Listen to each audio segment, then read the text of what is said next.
Hi everyone, welcome to my channel creator Balakrishna. ఈరోజు మనం నంది చరిత్ర గురించి తెలుసుకుందాం. ఈ కంటెంట్ నచ్చితే please subscribe my channel, like, share, comment చేయండి. ఎందుకంటే మా ఛానల్కి హెల్ప్ అవుతుంది. కైలాసంలో ఉన్న శివుని పేరు వినగానే మనకి కొంతమంది గుర్తొస్తూ ఉంటారు. పార్వతి, గంగ, వినాయకుడు, కుమారస్వామి, అదేవిధంగా నంది. నంది శివుని వాహనం. శివుడు ఎక్కడికి వెళ్ళినా సరే నందిని తోడుగా తీసుకొని వెళ్తూ ఉంటారు, మనకు తెలిసిందే.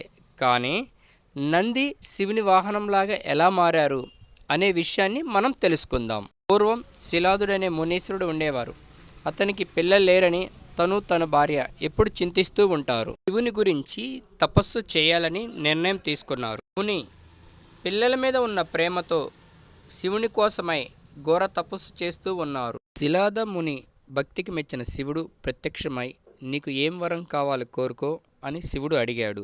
అప్పుడు శిలాదముని శివునికెళ్ళి చూస్తూ, నాకు బిడ్డలు లేరు స్వామి, నాకు ఒక బిడ్డను ప్రసాదించవా అని అడిగారు.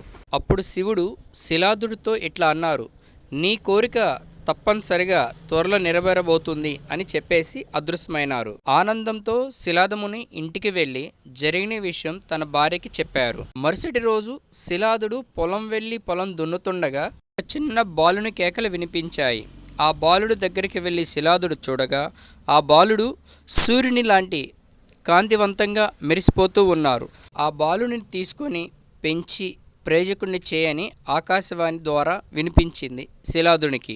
శిలాదుడు ఎంతో ఆనందంతో ఆ బిడ్డను తీసుకొని వెళ్ళి ఆ శిలాదుడు బాబుని పెంచి పెద్దవాడిని చేస్తూ ఉన్నారు. ఆ బాబుకు నంది అని పేరు పెట్టారు. నంది చాలా తెలివిగలవైన బాలుడు. ఏ విషయాన్నైనా చాలా ఈజీగా నేర్చుకోగలడు. నంది వలన శిలాదముని తన భార్య చాలా సంతోషంగా ఉన్నారు. ఈ రోజులు గడిచిన తర్వాత ఇద్దరు ఋషులు శిలాదముని ఋషి ఇంటికి వచ్చారు. ఋషి వాళ్ళ ఇద్దరిని మర్యాదగా ఆహ్వానించి అతిథి మర్యాదలు చేశారు. నందిని శిలాదముని పిలిచి, వారి ఇద్దరూ ఇక్కడ విశ్రాంతి తీసుకోవడానికి కొన్ని రోజులు ఉంటారు. ఇద్దరికి వీరు ఉన్నంత వరకు ఎటువంటి లోటు రాకుండా జాగ్రత్తగా చూసుకోమని చెప్పారు.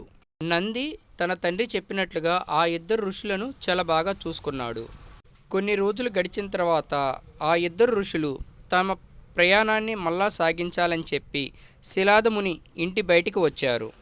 అప్పుడు శిలాదముని నంది వారి ఇద్దరి ఆశీర్వాదం కోసం కోరుకున్నారు. ముందుగా ఆ ఇద్దరు ఋషులు శిలాదుడిని ఇలా దీవించారు, ఆరోగ్యంతో ఆయుష్తో కలకాలం చల్లగా ఉండు అని దీవించారు. తరువాత నంది మునులకు నమస్కరించాడు. నంది వైపు ఇద్దరు ఋషులు జాలిగా చూస్తూ, అయ్యా నువ్వు జాగ్రత్తగా ఉండు, తల్లి తండ్రికి గురువుగారికి మంచి పేరు తీసుకొనిరా అని దీవించారు. నందిని దీవించేటప్పుడు మునులు విచారంగా ఉండడాన్ని గమనించిన శిలాదముని వారి ఇద్దరు ఋషుల్ని ఇలా అడిగారు.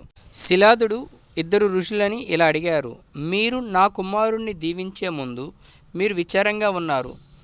అయ్యా ఏమైనా జరుగుతుందా నా బాబుకి అని అడిగారు శిలాదుడు ఋషులని. ఋషులు ఇద్దరూ శిలాదుని వైపు బాధగా చూస్తూ ఇలా అన్నారు, మీ కుమారుణ్ణి దీర్ఘాయుష్మాన్ భవ అని దీవించలేము అని అన్నారు. మాట విన్న శిలాదుడికి ఏమీ అర్థం కాక, నా కుమారునికి ఏం జరుగుతుంది అని ఋషిని అడిగారు. నీ కుమారుడు పూర్ణాయుషు కాదు అని బాధగా చెబుతారు. అది విన్న వెంటనే శిలాదుడు కుంగిపోతాడు. ఆ మాట విన్న వెంటనే శిలాదుడు బాధగా విచారంగా నంది దూరం అవుతున్నాడనే విచారంలో వెనక్కి ఇంటికి నడిచారు. నంది తన తండ్రిని చూసి ఇలా అన్నాడు, నాన్న ఏమి జరిగింది, మీరు ఇలా ఉన్నారు? శిలాదుడు బాధగా వారి ఇద్దరు మునులు చెప్పినది మొత్తం నందికి వివరించారు. కానీ నంది మాత్రం నవ్వుతూ మునులు చెప్పింది విని, భయపడుతున్నావా నాన్న అని అన్నాడు.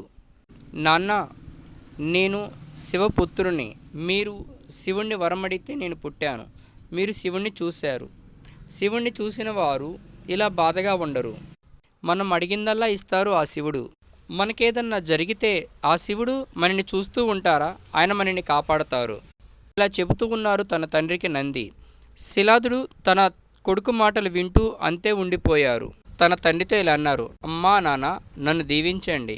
నేను శివుని దగ్గరికి వెళ్ళి భక్తితో పూజించి జరిగిన విషయం శివునికి చెప్పి వస్తాను అని చెప్పి తన తల్లిదండ్రి దీవెనలు తీసుకొని బయలుదేరాడు. తల్లి తండ్రి నందిని విజయోస్తు అని దీవించారు.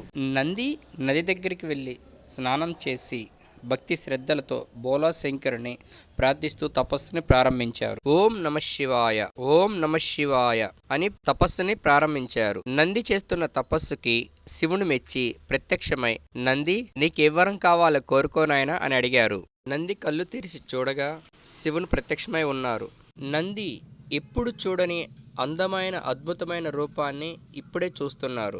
శివుని అందమైన రూపాన్ని చూసి పరవశించిపోయాడు.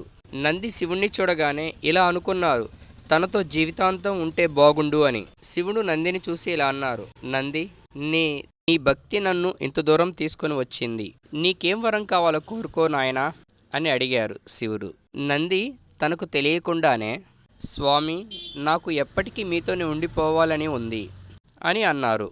శివుడు చిన్నగా నవ్వి, నంది నువ్వు నీ మొహం ఎద్దులాగా మారితే నాతో పాటు కైలాసంలో నువ్వు ఉండవచ్చు. నా గణాలకు అధిపతివి కూడా అవుతావు. ఎప్పటికీ నాకు వాహనంలాగా స్నేహితుడిలాగుంటావు. నాతోనే కైలాసంలో ఉంటావు అని చెప్పారు శివుడు. నంది భక్తితో కళ్ళు మూసుకున్నారు. శివుడు నంది తనతో ఎప్పుడు ఉండేలాగా వరాన్ని ప్రసాదించారు. అప్పటి నుంచి నంది శివునికి వాహనంగాను, ద్వారపాలకుడిగా మరియు శివగణాలకి అధిపతిగా మారిపోయాడు. ఈ వీడియో వలన కైలాసంలో ఉన్న శివుడి వాహనం నంది గురించి ఎంతో కొంత ఇన్ఫర్మేషన్ మీరు తెలుసుకుంటారని భావిస్తున్నాము. Thank you.